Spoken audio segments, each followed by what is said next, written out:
Good morning everyone, and welcome to Sunday's video. I'm really excited to share with you what I'm working on and what I'm doing, and I have some thoughts for all of you.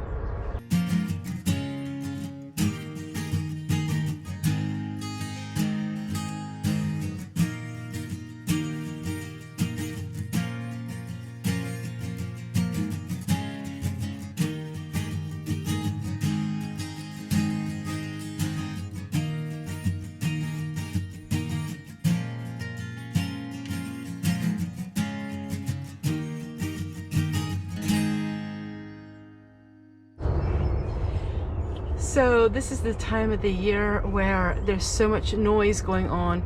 We have a sawmill across the field from us, and I am filming this on a Saturday morning, but you're seeing it Sunday. So I'm going to try to talk without hearing all of the different machinery. We live right near a sawmill, which at this time of the year, they make a lot of mulch. So the first thing I want to say to all of you is I was taking some of the tea towels off of the clothesline, and I wanted to say a very special thank you.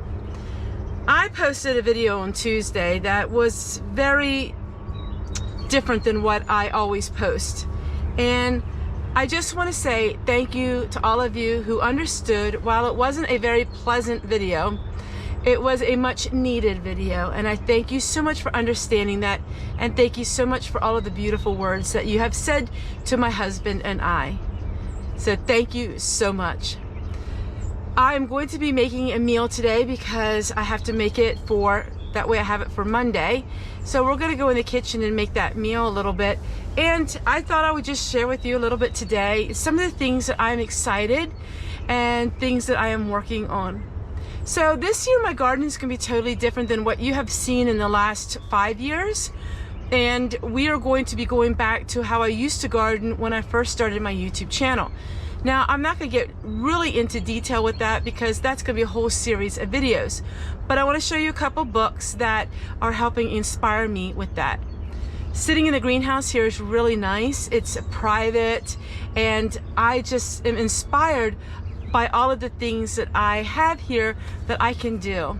And so my encouragement is to all of you is to take and enjoy life. And I know there's things that come our way that aren't pleasant, and it happens to all of us. But when we decide each day to live it in the fullest, that doesn't mean the fullest of money, doesn't mean the fullest of our health. That means to live each day as good as we possibly can.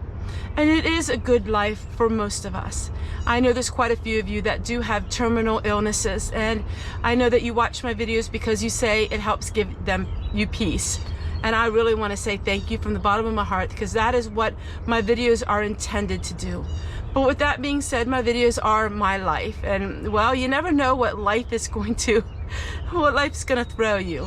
But I think in all of it, it's like a diary. And so my life on YouTube is my diary, and you just never know from one page to the next what's going to happen with my life. I'm going to go ahead and show you a couple of these books. So one of the books that inspired me the most is, and this book is in really bad shape, and this was John Seymour. Now John Seymour was back in the 70s. He has a lot of books, and if you look online you can get them really cheap. But this one here has been with me ever since I was first married. I used to go to the library, and we would go every week, and I would keep taking this book out to borrow. And then one day they actually had a book sale, and I was able to purchase the book. And as you can see, in 1992 I checked it out, and then again in 1998 I checked it out, and this has been with me all these years. So I'm going to show you what my garden is going to be looking like this year. Now I do have intros where I show our granddaughter, and she's wearing the very plain dress that was my grandma's. Well, that's how my garden's going to look this year. So this is what I am having my garden look like. Now, of course, I don't have all of these nice, amazing buildings. I have the cheap greenhouses. Somebody asked me if I won the lottery or if I could have anything I ever wanted, what would that be? Well, I would love to have a real greenhouse, you know, ones with real windows. But hey, this works out great, so I am not complaining. But we are going to make tomato trellises like this. I already have the poles for them. And this is actually, it shows green beans, but I'm actually going to put tomatoes. I'm gonna have a special trellising system. So John Seymour is all about homesteading.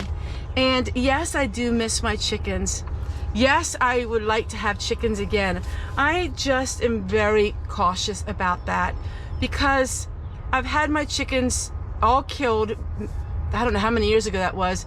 And then of course the fox comes back every year and the other chickens went to my children, and I just don't want to go through that again. The problem with me is we have a very old development here, but across the street and all around us was a lot of woods, and we didn't have things built up. Well, 2 years ago, they started building a huge Amazon warehouse. Now, of course, I can't see that from where I live, but it brought all the wildlife in here. And we have woods behind us, and really behind us, like maybe 3 blocks, we have actually wood acreage. So yes, I do live in a neighborhood. It's a very old neighborhood, but we are surrounded by lots of trees all around us. And I just know the fox is gonna come back. And we have deer, and we just have a lot of wildlife. And I actually like the wildlife. I wish the deer wouldn't eat so much of my food, but we're gonna work on that again this year too. Then John Seymour made this book. Now this book is basically like the other book, and it's all kinds of neat things. So I'm growing all kinds of fruits, and isn't that neat?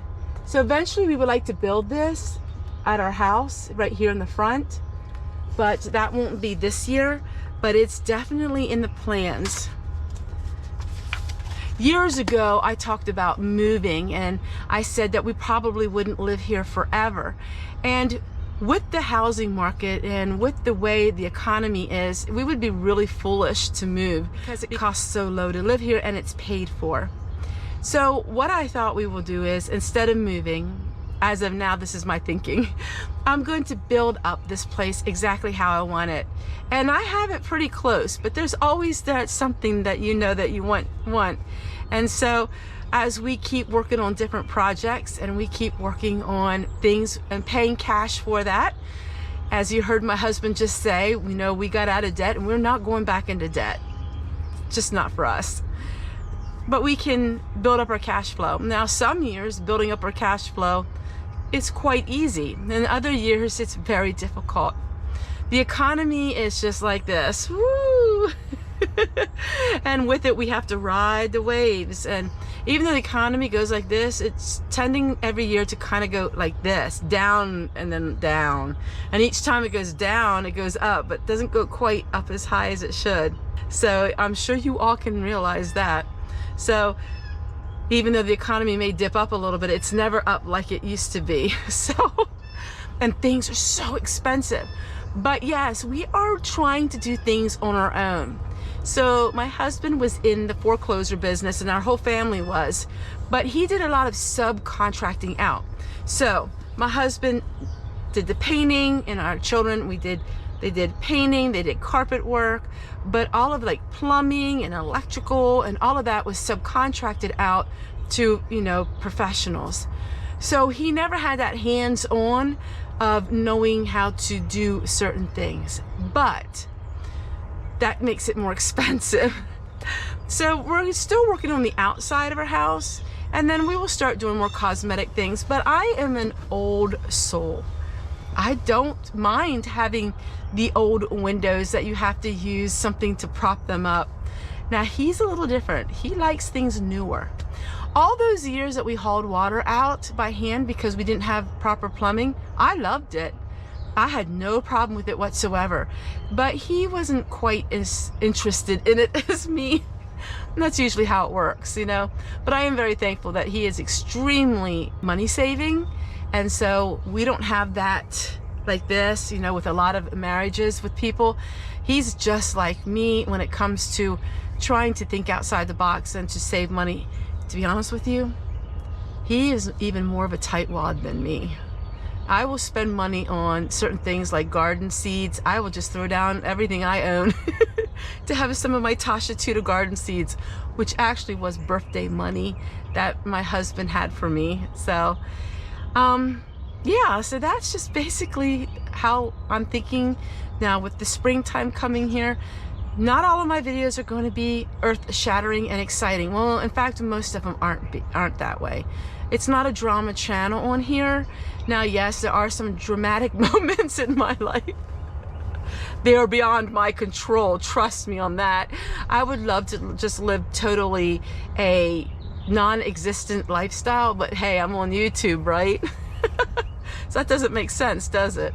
But YouTube has really just opened my doors and opened my life to a whole new world, and I am very grateful for it. Even though it does come with some of its own baggage, it's something that we all have to learn, and I'm learning through it. So I'm gonna go in the kitchen. We are making some vegetable barley soup, and that is for a family meal that's coming up. So I'm just gonna put it together, and then I will share with you the recipe in the description box below. And I'm going to try to make that as quick as I can so I can go right back outside. One thing I have noticed is without having to haul all of my own water anymore, you know, that was a lot of exercise that I did. So these old bones and these old muscles, we got to get back into shape. All right, today's recipe comes from a cookbook that a lot of you have, and it is the Fix It and Forget It cookbook. Now this is my favorite cookbook when it comes to slow cooking. We are going to be making the recipe on 179. It's Mom's favorite vegetable soup.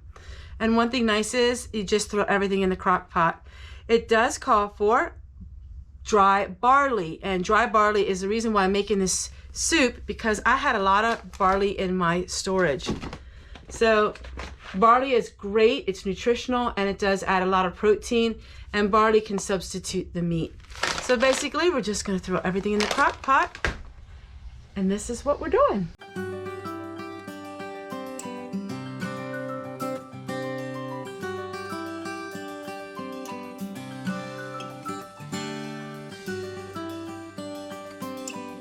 All right, so that's all we had to do to make this soup.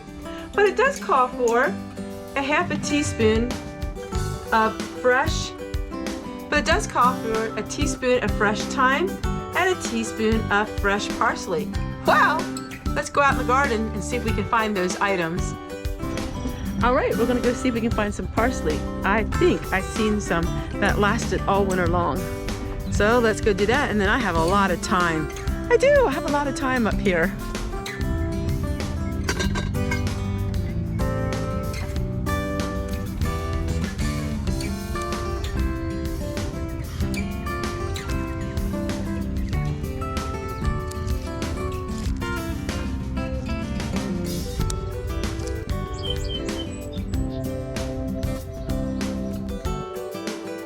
Hey, don't forget, I have a lot of videos if you love frugal cooking. Take a look at all of my Cheat Meal Mondays. Hey, and maybe check out some of these other videos. Bye, guys.